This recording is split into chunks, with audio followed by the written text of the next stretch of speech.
Hello and welcome to the Advanced Age Role-Playing Gamers Podcast, next episode of Between Two GMs. I'm Matt, your co-host, and I'm here today with my co-host Nathan. Hey, nice to be here.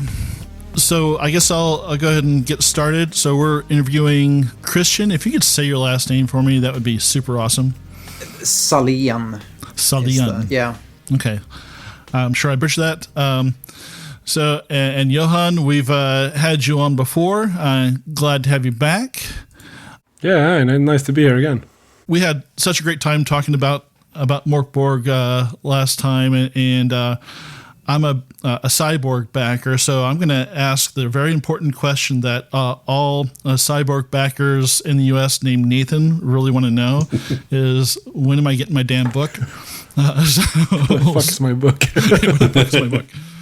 I've seen all over Twitter, people are getting it starting getting it in Europe now, so that's really awesome. It's nice to see it in people's hands, and people are excited. So Europe, Australia, be Israel. honest, you don't. Yeah, you don't mean that. It's not nice to see. You want your own book. I want my own damn book. I think last we heard, was that like last week? I think it was I think the asset packs were on a train outside of Indianapolis by then, heading to the fulfillment center. So it's in the country at least. So But we also heard any day now. Famous quote. Yeah, stuck on a train somewhere around Indianapolis. I'm not sure what stuck means in this situation, but it's there. It's there not have long. been some labor disputes going on, so I'm sure that didn't help. No, but it's at least very nice. Feels good to have it all on one continent now. Yeah. So I think I'm getting a theme now. Is that every time we do these interviews, this is Nathan's first question. We're just going to change this from Between Two GMs to where's my book. That's the whole motivation behind these interviews. I'm catching on now. I'm a selfish bastard. He's like a habitual Kickstarter. Speaking of, I actually backed the Astrolich's supplement, cyborg supplement, the driving rules and all. So I'm wondering if I might actually get that before I get your book. I see people getting that too now. So that's yeah. I should be getting mine soon as well. Hopefully, we'll see. So enough about me. Soon. Soon, TM. So I know what you guys do, but Christian, if you could talk about your role, and Johan talk about your role in bringing this product to life, I'd appreciate that. So start with Christian. Yeah, sure. So I'm the writer and I guess game designer of Cyborg. Of course, the core rules is MÖRK BORG, so Pelle did that, but I adapted it and rewrote it and so on. And I guess I'm the guy who went to Johan and said, you know what, I think we need to turn this into an actual thing. Since I first started writing it for me and my group and the other Stockholm Kartell members to play, but it turned out well enough. So I said, hey Johan, get on board with this and let's start doing this. Because without you, it's not going to happen. Yeah, that was pretty much what happened. And my role is just like in MÖRK BORG to draw and design, graphic design this thing. I've done some minor edits as well, but mainly it's been the visual thing. Yeah, visually it's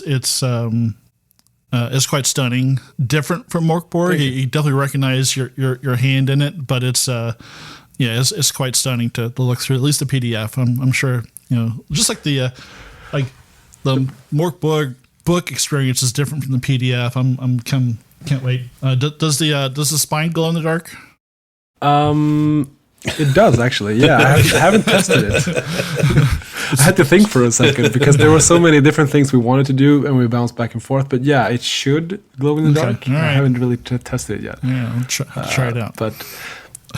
But yeah, it's a chunky book as well. I'm holding it now. It's like twice the page count from MÖRK BORG. So, but I guess we'll get there soon enough here in the discussion. But yeah, so one of the things I was really wondering is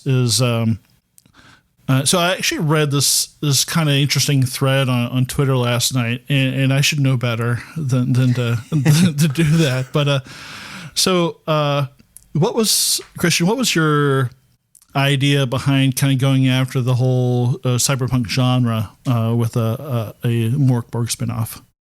I mean, it basically started with me wanting to run a cyberpunk game in the year of 2020 because of Cyberpunk 2020, which was my first the cyberpunk game. And I, since then, have changed my wants and needs from a rule system and couldn't really find a cyberpunk game with a rules light system that I liked and enjoyed and had the tone and feel that I like and enjoyed. So and back then MÖRK BORG wasn't released, but I was playtesting it and helping out with some other things for it, and just felt that this could be a good fit. So I started redoing it or adding cyberpunk stuff to it and thinking about how it could work. And then also at the same time developed, I guess, what I wanted from the setting and the world. And one thing we all kind of agreed on when we first started out and started discussing this, what we wanted the punk to emphasize the punk in cyberpunk and not just go for a cyber style, but go for the punk feel and attitude and revolutionary or revolting, I guess, feel for it. Okay, so yeah, I think the punk part shines through, and it's interesting that you started with Cyberpunk 2020. So Matt and I back in college played the original Cyberpunk with a bunch of our friends, and so that was late 80s, early 90s, and Cyberpunk back then is a thing, and it really hasn't really shifted forward a whole lot. We're kind of still stuck with what I wouldn't say stuck, but we're still thinking about what we thought the future would be back in the 80s and 90s. So there's definitely some of that aesthetic where it's more of a you're taking a cable and plugging it into something to connect instead of today we have Wi-Fi and we all carry computers around in our pocket. But so it seems like you kind of kept with that kind of image of cyberpunk and modified it a bit. What's your take? A bit, absolutely a bit. I mean, I think that most cyberpunk things today own something to Cyberpunk 2020 and or Cyberpunk from Art Historian, and of course we also all go. Everyone who do cyberpunk today go to the same well to fetch water. We all go to Neuromancer. We all glance at Matrix. We have all seen Altered Carbon recently and so on. So I mean, it's not that much cyberpunk movies and shows to go to, and also all of those are also going to the same sources, Blade Runner and the Neuromancer and everything like that. So it's gonna be similar in some cases. And I mean, for the we wanted some like physical things. We didn't want everything to be virtual and digital. We wanted like physical hardware things to be meaningful. So when we did the apps, we described that they are on like cartridges, and I see like GBA or Game Boy cassettes or cartridge when I write that and when I think about it. But if you see something different and think about them as micro SD cards or whatever, just go with that. That doesn't matter. Those details don't matter. Whatever is cool to you, go with that thing. And there has to be some kind of cables and something for the people who want that, and we don't make the cables important. we just say that you need to jack into your cyber deck, and if that is pushing a button in on the back of your head or putting in a cable or whatever, that's completely up to you, because those details don't matter as much, and both can exist in the same world and at the same time. So when we did the RCDs, which is our cell phone replacement with its retinal communication device, so it's glasses or VR headsets. It may be like mirror shades or cyber eyes or a gigantic rig that you wear on your head.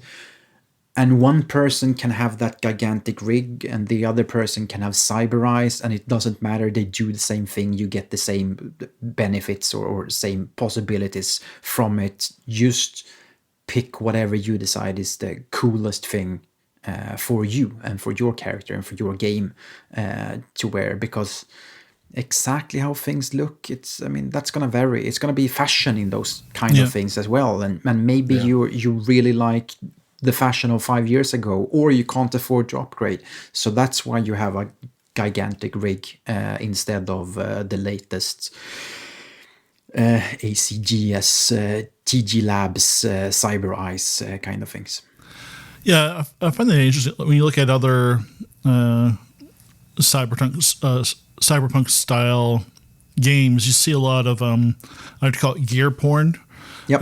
Where there's just tons and tons of gear, and there's really very, very minute differences from one to the other, and it's like and I think that's part of the thing that's kind of limiting to the accessibility of the game. Is like okay, if I have to spend like 2 hours coming through and trying to determine, okay, which one is going to give me the in my budget and within, it's not going to reduce my humanity or whatever too much, and also give me the maximum point spread. That's a lot of work if you just want to play a game. Yeah. I think also like the more options that you have, I think the less free you are, because at least that's how I see it when I play.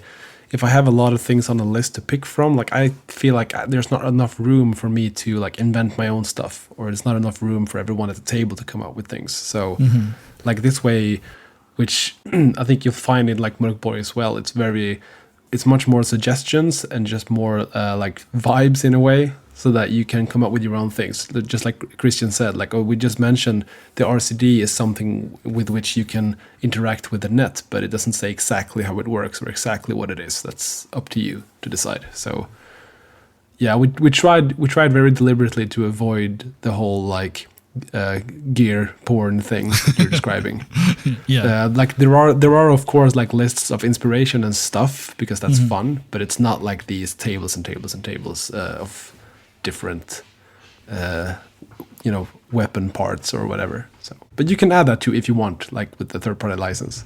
So it's very easy to hack. I was looking at itch earlier today, and there's already a bunch of people that are putting out Cyborg compatible. And I just I kind of was thinking about it when you're talking about the cartridges. So when I read the apps section in the book, I was thinking like Nintendo Super NES when I was reading that, and I'm just picturing something goes wrong and I have to take the cartridge out and blow in it. Totally. But I think that works as well, because like these things are super like custom built, highly legal, and so it makes sense for them to be something very analog, which you can't track, or it's not traceable on the net. So it kind of works, I think. And you want to trade them like physical things. It's because the apps are supposed to be like, yes, illegal and custom made, and they're not available for sale. You can't just go to a store and buy the latest kill every security guard in the closest within 20 meters app off the shelf. You need to find someone who has it, and maybe you can copy it, but then you probably need the same kind of cartridge or some custom built thing to be able to find it. Because if you could just file share these on Kazaa or whatever, then everyone would have all of the apps at all times, and that makes for less fun of a game. These have to be like powerful things, because you can make powerful actions with them, pretty much. So they're like magic items in a way. Yeah, absolutely. Or spell scrolls. Yeah, exactly. So I think there's a lot of things in this game that are like that. Like it has an equivalent in a standard like fantasy game world. So we have the apps and we have the nanopowers and the cybertech, and they all kind of, you can sort of mirror them in fantasy games, which makes it easier, I think, to like come up with your own things if you're not that familiar with like playing sci-fi or cyberpunk games. So if you think of like like apps as a spell scroll, or cybertech as a magic item that you just happen to have, attached to your body. Like I think for me that makes it easier to just come up with something and also balance it or not balance it.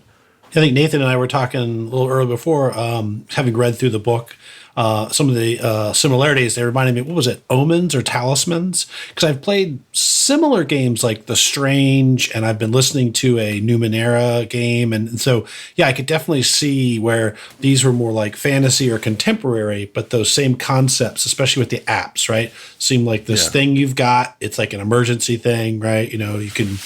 So, no, I thought that was really cool. Definitely tone-wise, you guys, a lot of the cyberpunk games, right? It's dystopian future, dark future. This is like that, 11. I just want to read, if you guys don't mind, like one line from the book that, like, when I was reading it, really stuck in my head was, everyone is a liar and a cheat, and everyone wants more creds. And I thought, okay, this like sets the tone right up front. And I think there's somewhere else in the book, and I don't know how much but basically like the golden rule, right? Like you can work, but they're always the bad guys, right? And so it really set like you guys really definitely went in for that. Again, after just reading through all the MÖRK BORG stuff, going over into Cyborg, I'm like, okay, yeah. From metal to punk. So this is, it lines up. And I think that part about everyone wanting creds is kind of like that's a very important like setting and also like system building thing, because money is a very, very important thing. Like it runs the world. This is a super capitalist system and world, and we even put like on the character sheet next to your health is how much money you have, because those two are like intertwined, because you need money to survive in this world, and you owe a lot of money to some powerful people who want it back, and that's your main like drive for adventure, to do something. And also, should you like die, there's a chance that if you have enough money, you can actually be saved by like an emergency response team. So it's very like it's attached to your life and your well-being in a way. So. And you have to like balance that as well, because you want the money to be able to pay back your debt, but also you need it to survive, and you need it to buy the stuff you need to finish the missions. And so keeping track of that is very central to the game. I did like that characters start out in debt. That it's an immediate baked in motivator that, someone's going to come and, pay you a visit. If you don't, so that's because otherwise it's like, oh, why am I putting my life at risk to go out and do these crazy jobs? Well, it's because, I got a gambling debt, or I got a bill I got to pay. And I thought that was really good to bake that in right at the character creation. Yep. Yeah. Then you have a bunch of NPCs as well. As a GM, you can like come up with these people and have them, knock on your door from time to time, or send you a text. Like I had when I had one of the characters who was like, they had been part of a cult, and they owed a lot of money owed a lot of money to this cult, and so whenever they would like finish a mission and get a bunch of rewards, the cult would somehow know this because they had like tracked their bank account, so they saw how much money they had. Yeah. And so they would just send them a text like, "Oh, I see that you have a bunch of funds on your account here. We really appreciate your generous offer, and remind you what happens if you don't contribute." So they're like, "Okay, sure, I have to pay you back, because otherwise you'll do something nasty." But yeah, that's like you always have this threat of people wanting your shit. Yeah. Yeah, and I see you brought cults back into this game again. It's a nice common thread. And so what are some other common threads you think that people recognize, players of Mörk Borg would recognize in Cyborg?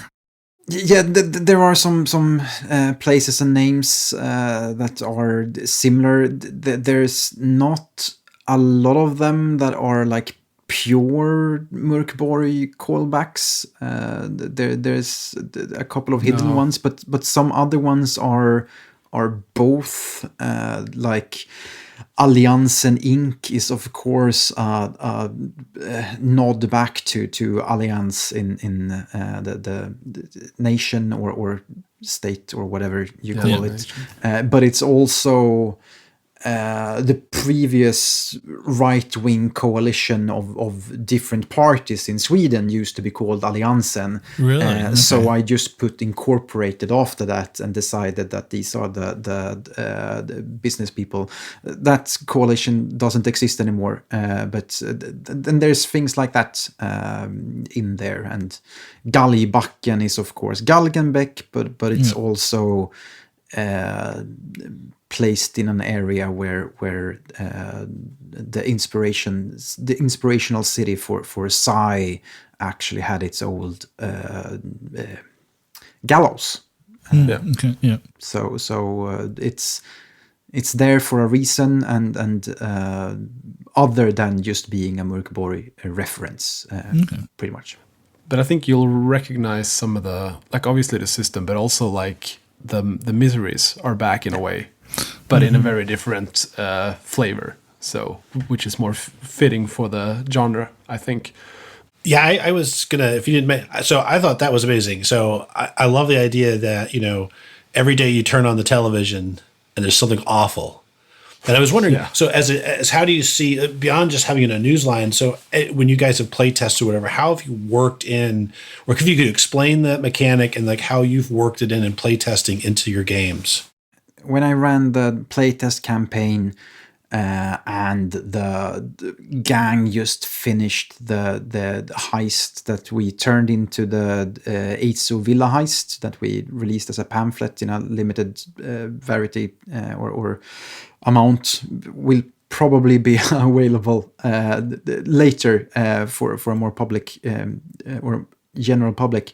But they finished that after midnight, so I did pretty much a mystery roll in the middle of the heist, and I think it was like the Cyborgs wins headline that popped up, and pretty much when they sped through and ran away from there, they kept running into like roads being blocked off of people doing celebratory riots because someone won a game that was important, and the fans were out celebrating and breaking things pretty much. So they had to like get through that, and also pretty much decided that some blocks were pretty much unavailable for them, or they kept away from them because there were riots there. So that had didn't have a nasty effect on their life, but it did impact how they did things from going on. And so there were things like that. And someone they knew popped up. I'm not going to spoil the headline, but someone they had worked with previously popped up in the news suddenly, and they started to wonder or reframe that entire mission because they no longer knew, like, okay, is this true? Did we work for this asshole? And if so, did we help this thing in any way, or was this something completely unrelated? And of course, when I design the mission and everything. I had no idea that this was going to happen, but when I rolled that person seemed like a good fit to be involved in something like this, something nasty. So now, who knows? Who knows if they were part of it or it was just a bad coincidence? But yeah. But they're all written so that they're just deliberately like you should have them affect the party specifically in a lot of times, just so you can get that sort of adventure seeds from it, or like flip everything on its head, basically. Well, that's yeah. I really like this idea. I know it said like I don't know if you have to roll it at certain times, but the idea that the world is happening around you, right? Yeah. It's not just your mission, right? That I think I like that idea. I think we played one game, they called it the tilt. It's like the middle of the game, you throw in this like zinger. And this idea of rolling these headlines, I thought this was a great idea. Like your guys are doing a mission, and you're right. If it's riots, like you're like, oh, well, we're just going to go across town. Are you? No, not if there's riots. So I like that feel that the world is happening, right? Regardless of your, your three-dimensional, all-powerful players, right? There's greater things going on. So, yeah, that's a pretty cool mechanic. And it's also like, just like the miseries in MÖRK BORG, the 7th time this happens, something really terrible happens. And that's like the end game in a way. But yeah, these are all like, you roll every midnight to see whether or not some of these miserable headlines occurs. So it's just like in MÖRK BORG, you decide what die to use, and that will determine how long your campaign lasts. I'm talking about the setting and bringing the miseries in, but I like some of the other feel of the setting, like the idea that everything is kind of in AR and VR and meat space all at the same time. They all kind of mesh together. I feel like it would help bring in some kind of alternative missions and even characters. Like if you wanted to play, an AI of some type, they can go on a mission with you. It's doesn't really affect the game at all because they could be there right next to you.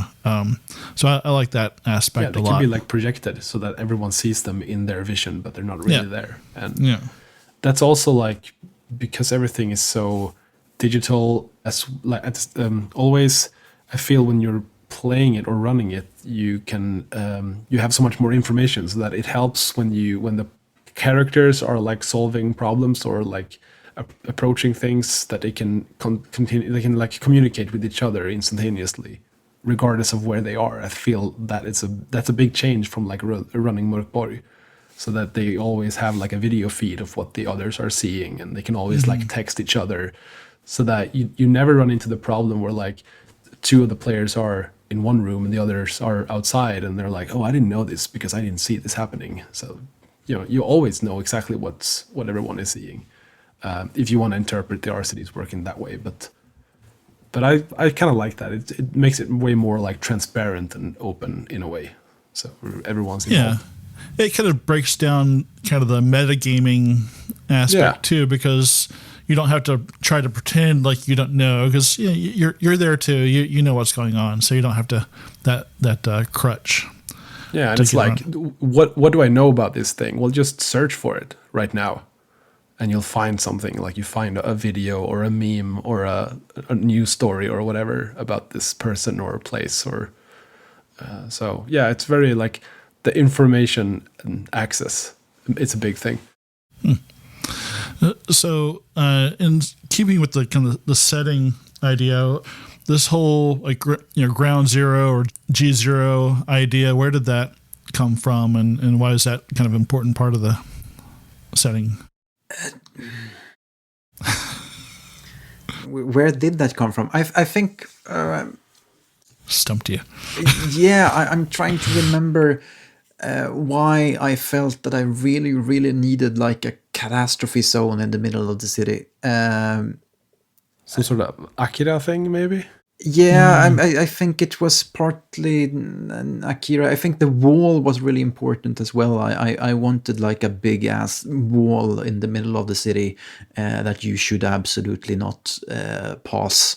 And of course you should, because G0 is cool and scary and fantastic. That's where the good stuff is. Yeah. All the good loot's on the other side of the wall. Exactly. So we wanted like the post-apocalyptic place, and of course outside of the city there's all kinds of post-apocalyptic possibilities as well. But this is like the quagmire, the concentrated, limited area, but of absolute horror and monsters as well. And probably the source of the nano infections and so on. So if you want to throw in demons and portals to hell into your Psy game, you put them in G0 and that's fine, because no one. I mean, we say that this is where the bombs drop and when the rocks fell and so on, and it's like, yeah, sure, it may be whatever. It can be a portal to hell if you want to go that way. It may be put a portal into other dimensions, put a portal into the MÖRK BORG world in there, and or put like zombies and whatever you want can suddenly come out of G0. Aliens. Yeah, I think it's also nice that that it's like a sort of symbolic thing, that it's in the middle of the city. It's like the heart of the city is, rotten and infected, corrupted. So yeah, and I like, so it's vague. I like that you allow whoever's going to be the GM. So like little lines like, whatever's making that sound behind the wall, right? Like that's great, because that could be the sound of a machine, an alien, a monster, right? Like it could be, anything. And so that's kind of cool, because sometimes, at least for me in horror movies and stuff like that, it's always up to the point before you've seen the monster that it's more terrible. Once you see the special effect, like, oh, it's the 3-headed monster, right? This idea of this thing or this, whatever it is actually kind of more powerful, right? So that was very cool. And it's like people living right next to it, just outside the wall, as if nothing's happening, because, the novelty is worn off probably, and... There are nightclubs inside the wall. In the wall. Inside the wall, you have nightclubs and things like that going on, because the wall is commonplace now. It's everywhere, and I mean, it's. I think it's a good thing to have there for you to explore and use however you want. It's like a playground, very very close by. So exactly. Wherever you are, you're very close to this theme park of absolute horror, if you want to go. Clearly, the people going to those nightclubs have never watched the old Battlestar Galactica, right? I don't know if you know, what's the worst that can happen? Because party goers in, dinner comes out the back. It's okay. It's all right. Yeah.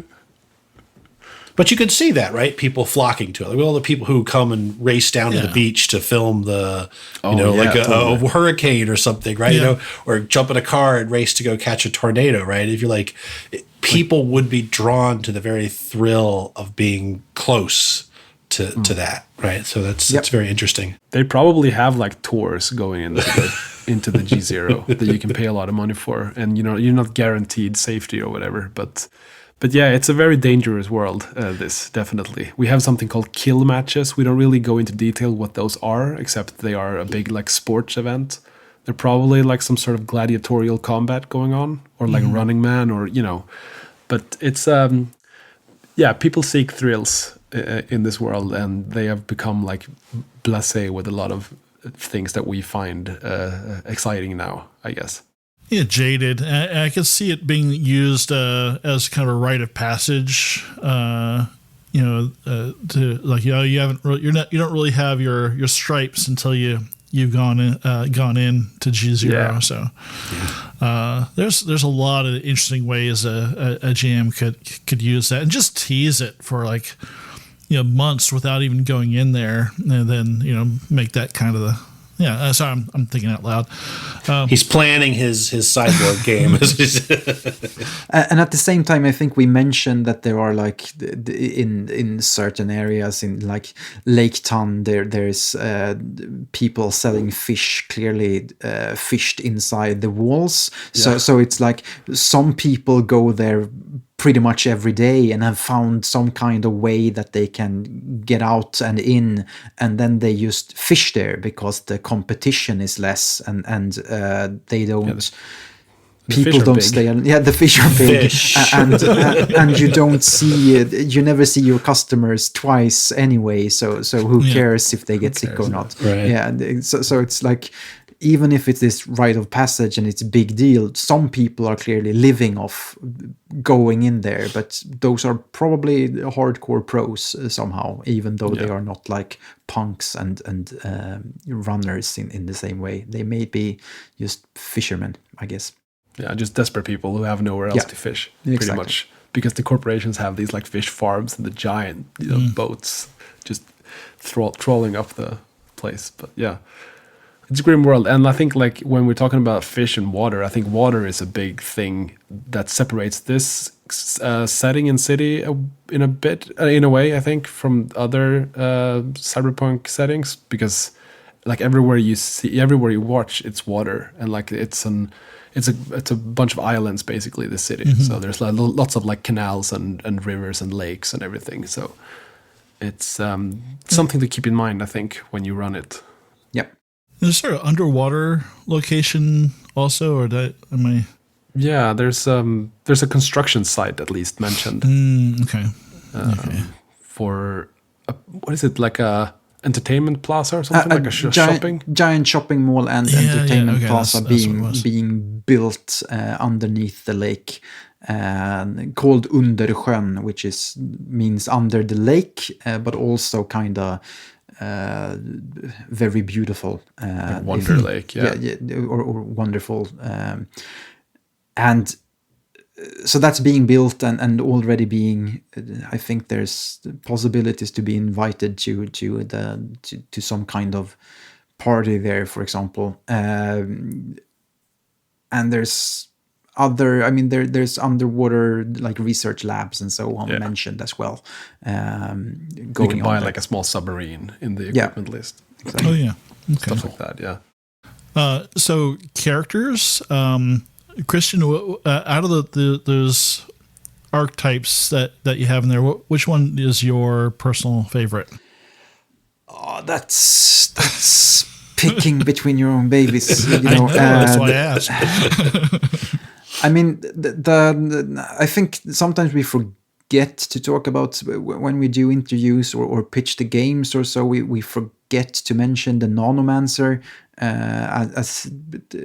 And of course, this is what also is different from other cyberpunk games, that we do have the shunned Nanomancer, who is kind of like a mutated. It's a magician pretty much, but they get their powers from some weird thing, and it's more mutations because they come with really weird things, and it will make you look incredibly non-human if you play a Nanomancer, because you will probably end up with 2 or more nanopowers, and they come with infestations that always change how you look in some way, so you become quite freakish pretty soon. And of course that's I like that one very much, even if it wasn't I had to be a bit convinced to put weird stuff like weird tech / magic into the game. But once I figured out that this was what it's supposed to be, I liked the idea and really like it. But I mean, the renegade cyber slasher, the cybered up melee freak that may start each day with tending to their favorite plants and as some kind of ritual, or doing some kind of chaos magic ritual, or just meditate is cool. And also they can start with a flail, so you know who who wouldn't pick that class as their favorite? But yeah, I mean, I like them all. It's 6 classes that we could have done more, to be honest, because we didn't feel like we were running out of ideas, or I didn't feel like I was running out of ideas. So I'm looking forward to maybe in the future design a few more classes myself sometime. But I think we got most of the important like concepts in there. We got the hacker, we got the magic user, I guess, and we got the melee guy, and we got drone guy. the drone guy or / driver, and we got the so. I really like the orphan gearhead. The idea of walking around with a weapons platform is just yeah. Yeah. Johan, do you have a favorite?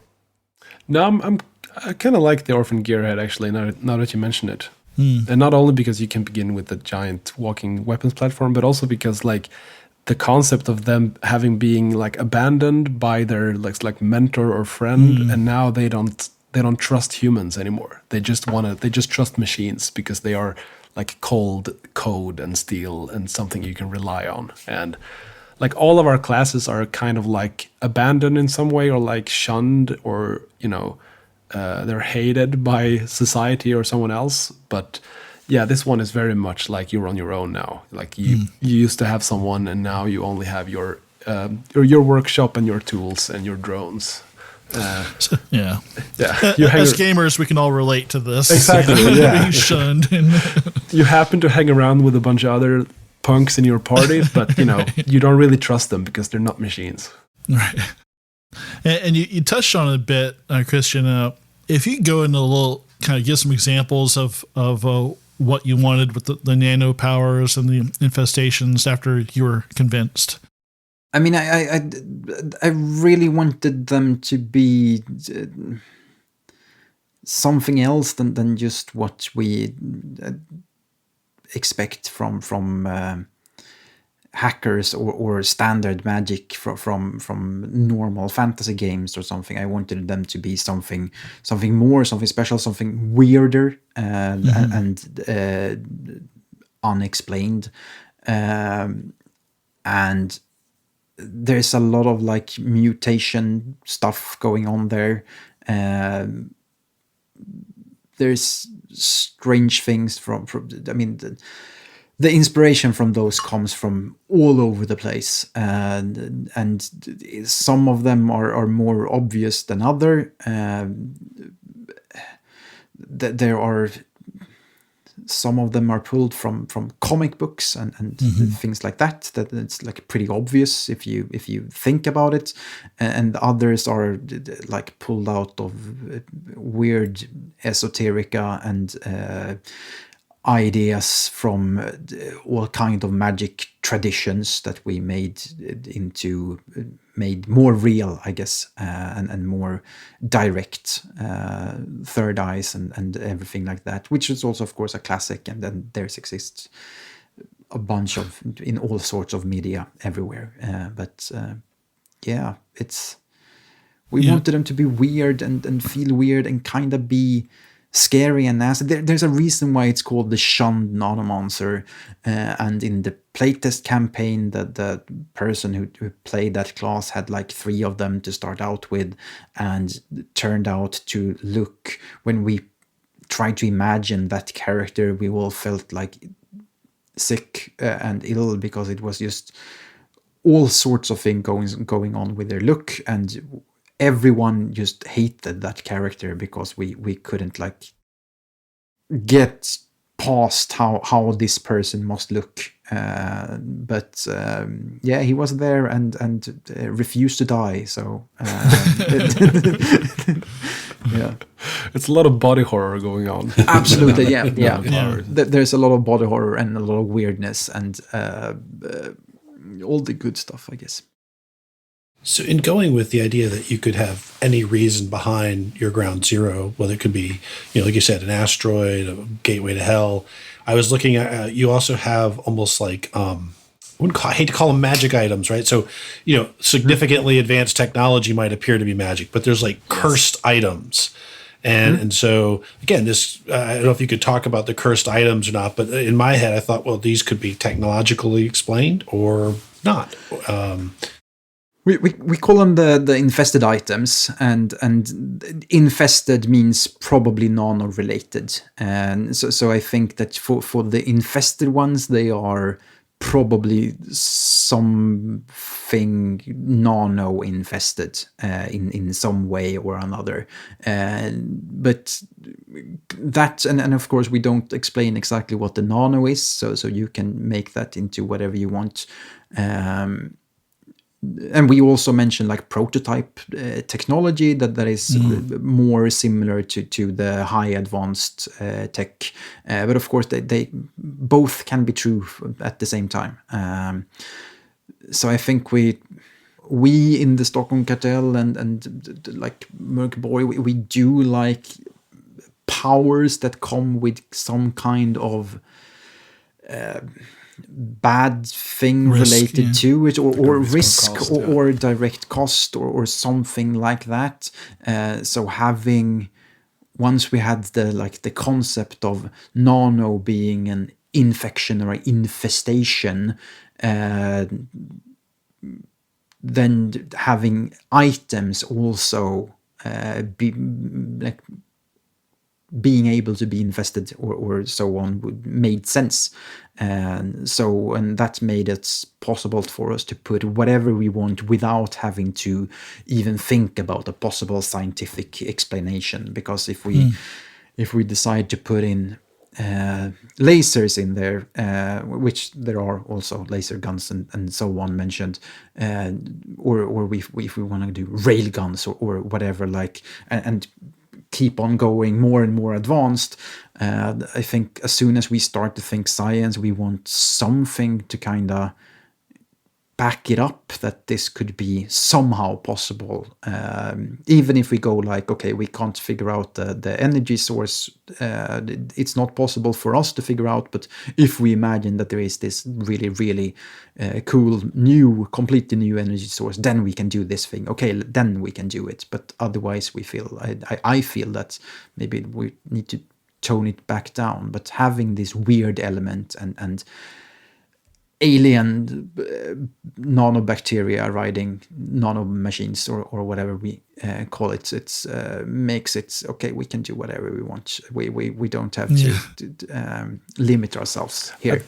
That's also one of the few like really supernatural elements, I think, because we're referencing like bacteria from outer space that are like hijacking these nanorobots, and these nanorobots are now in your body, so probably multiplying and like building more of themselves. So they can, since they are nano, like they are so small, they can be pretty much everywhere, probably in every breath of air that you breathe in this city, more or less. So yeah, like you said, it allows us to make pretty much magic items and just say, instead of saying like, oh, a wizard did it, it just say, oh, it's nano. So, it's very convenient and makes it very easy to just come up with stuff on the fly, I think.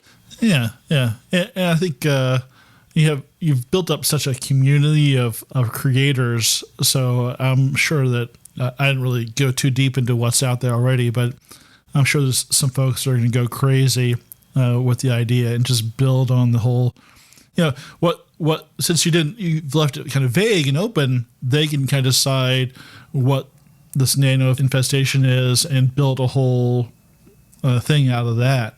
And you could have somebody else do it completely different.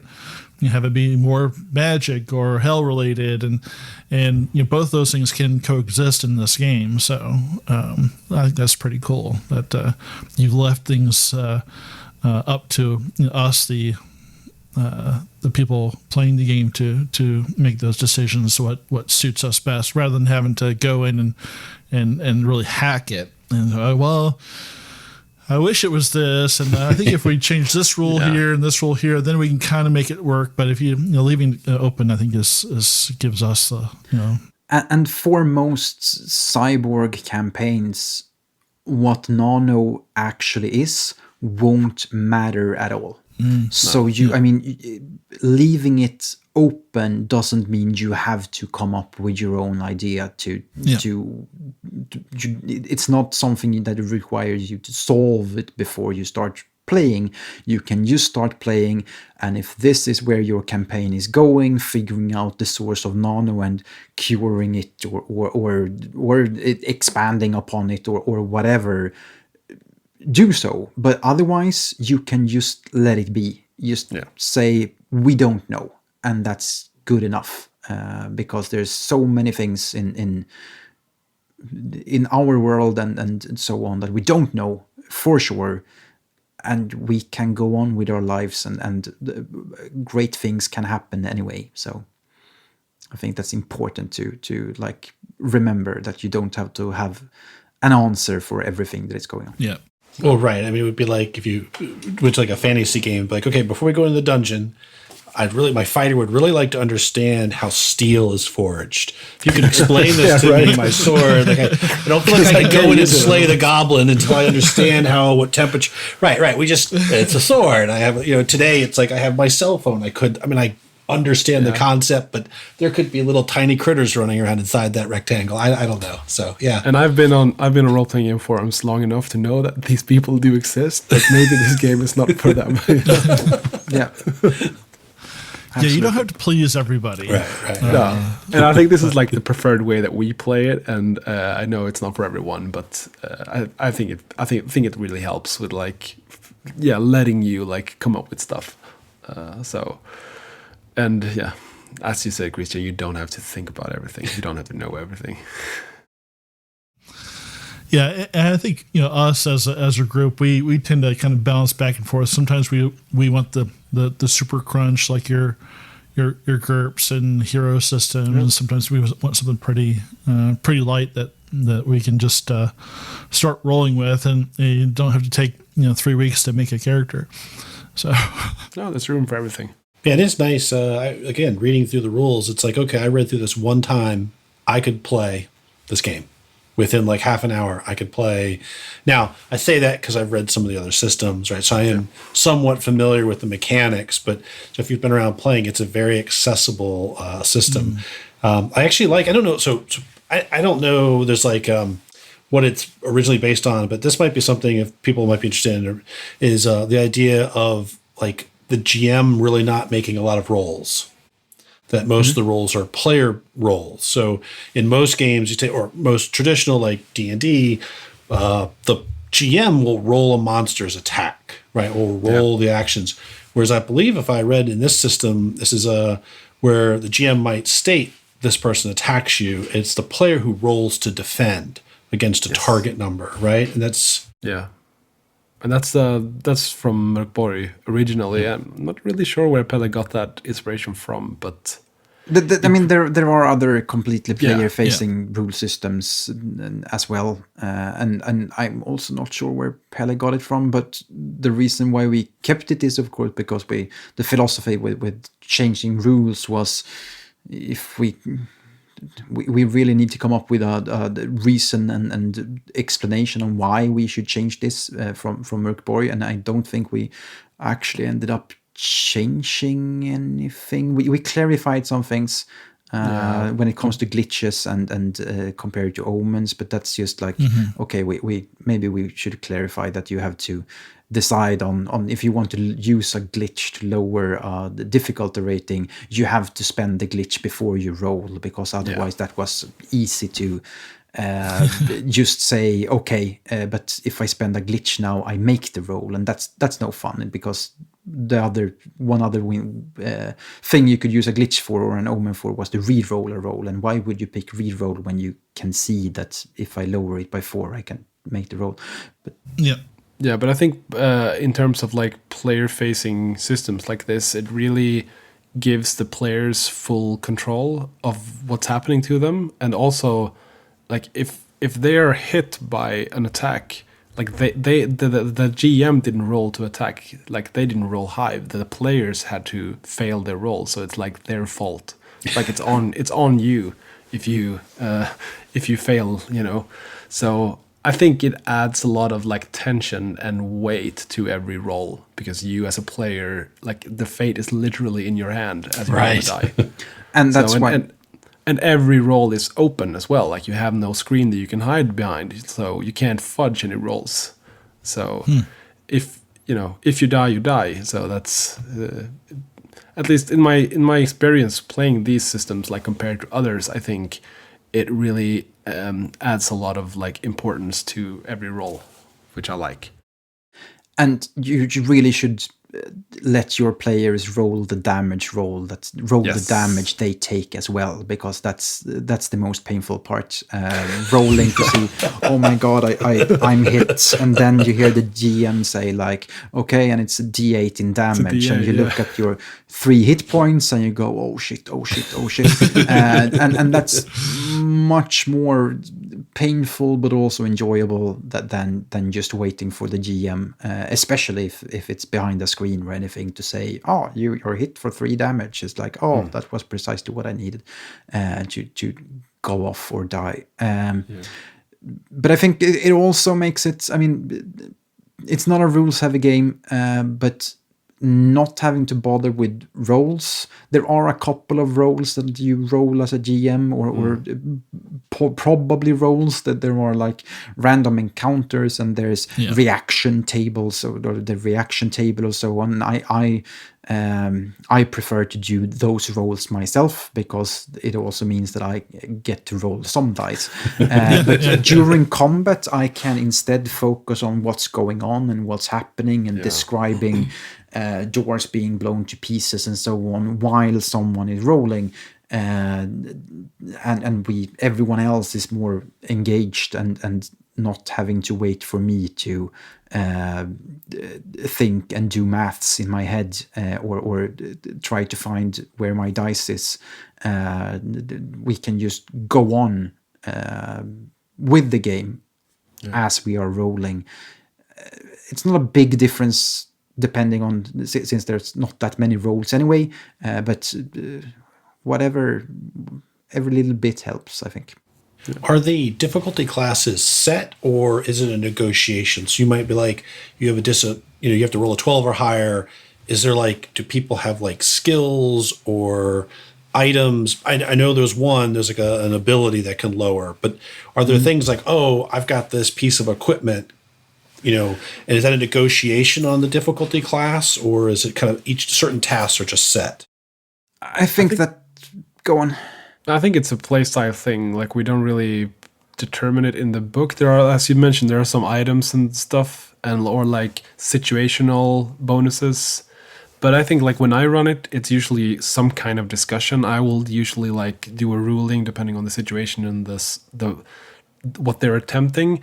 But if the player has another idea and think like, oh, I think this should be this, difficulty rating instead, then I'm not a stranger to like adapting and changing that so that everyone is part of it. But yeah, I like to keep that pretty open. I know not everyone does that, but they're meant to be like the normal difficulty is 12, and then you can go up and down, and there's a lot of factors that can change that. So I like to keep it as a discussion. Yeah, I like the discussion aspect, because it kind of gets you away from the dice a little bit and makes them kind of think about, okay, what's my character doing right now, and why should I get this bonus or whatnot, and anything that gets the player to describe the scene and help describe the scene, I think that's a good addition to the game. I also kind of I just kind of like it because they can think outside the box and not always have to look at what they have on the character sheet and use the environment or whatever. So not just I swing my sword, Yeah, exactly. No, that DC 12. Have a good day, right? It's like yeah. So I guess kind of the last round of questions, at least from my end. You've gotten a lot more digital tools for MÖRK BORG now. What are your plans for digital tools for Cyborg? like monster generators, or We're working on almost a monster generator in a way, but we're working on a character generator, the punk maker, and we're also working on a NPC generator, so creating very interesting NPCs with including what they're like kind of doing or what's going on right now and where they're from and all sorts of things. And also the job creator, the mission generator. Okay.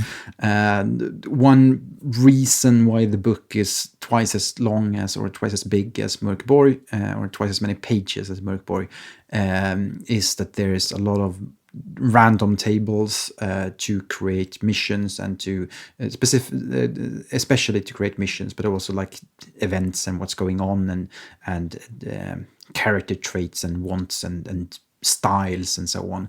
But the mission generator is, I think it's like, how long is it? No, 9 spreads or something. Yeah.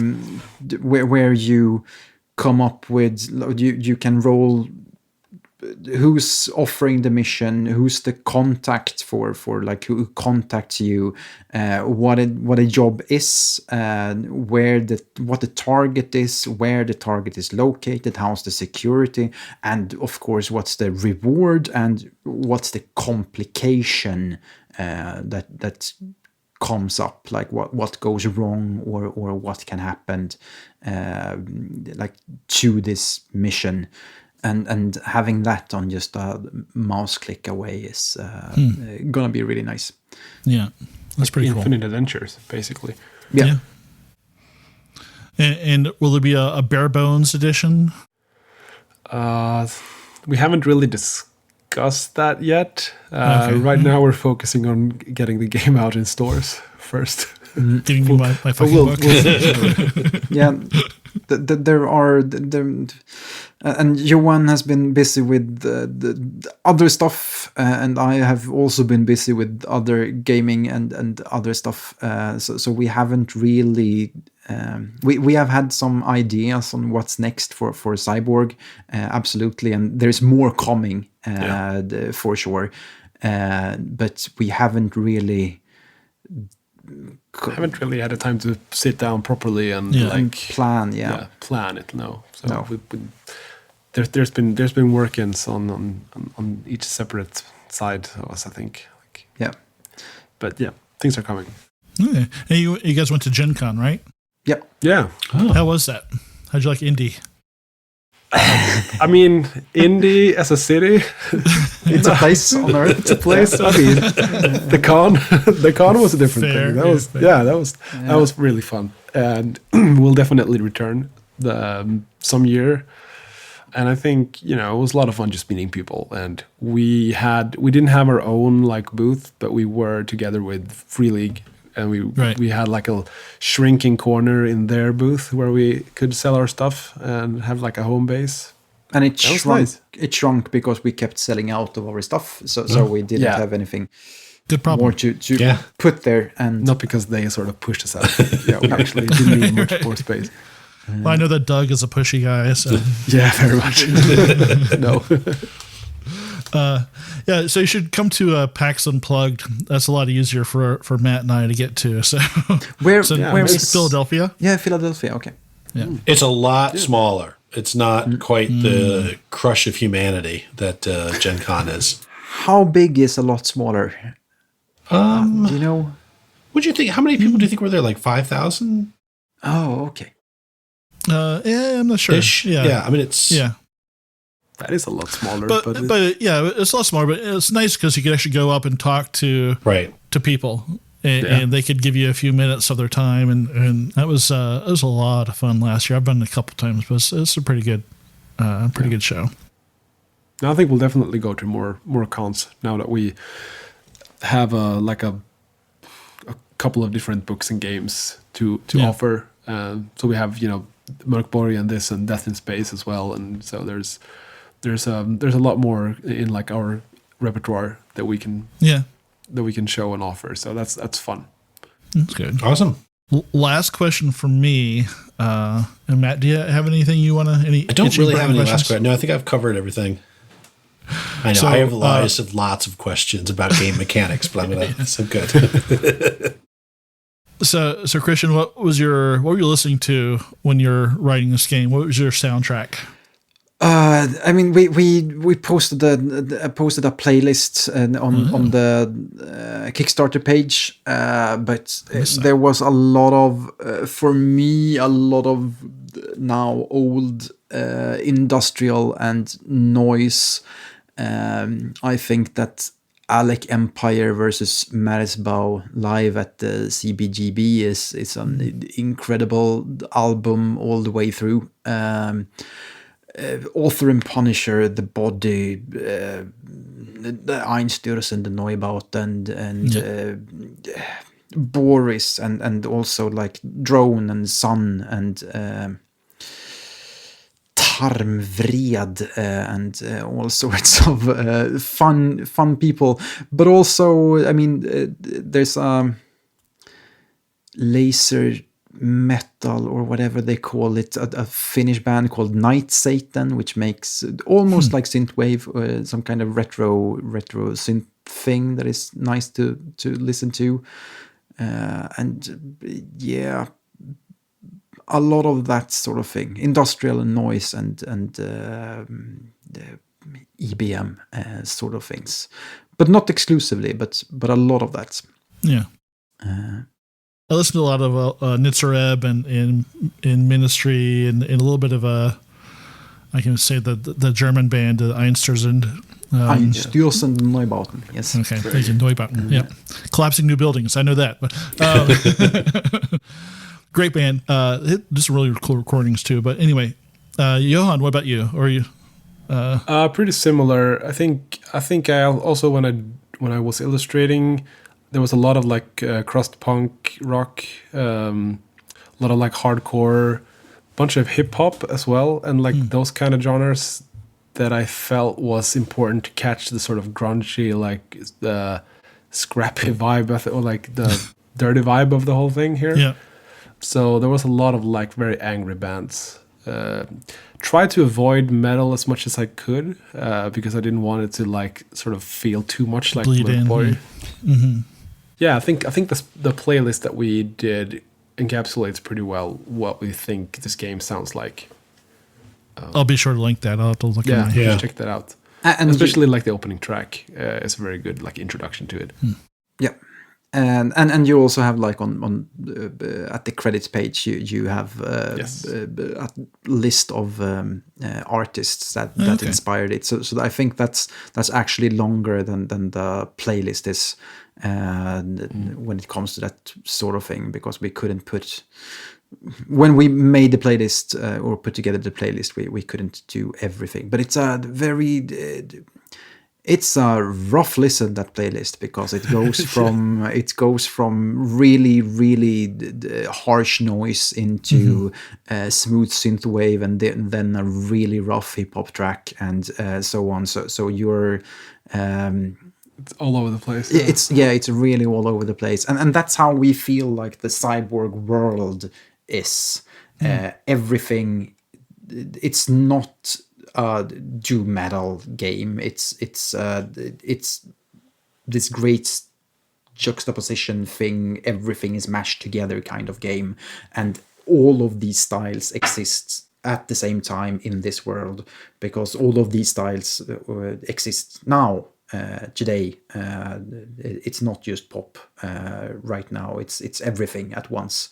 Subcultures don't just die off; that they keep existing, and somewhere someone is listening to something that you thought was dead 20 years ago, but somewhere someone is running a club based on those like artists and so on.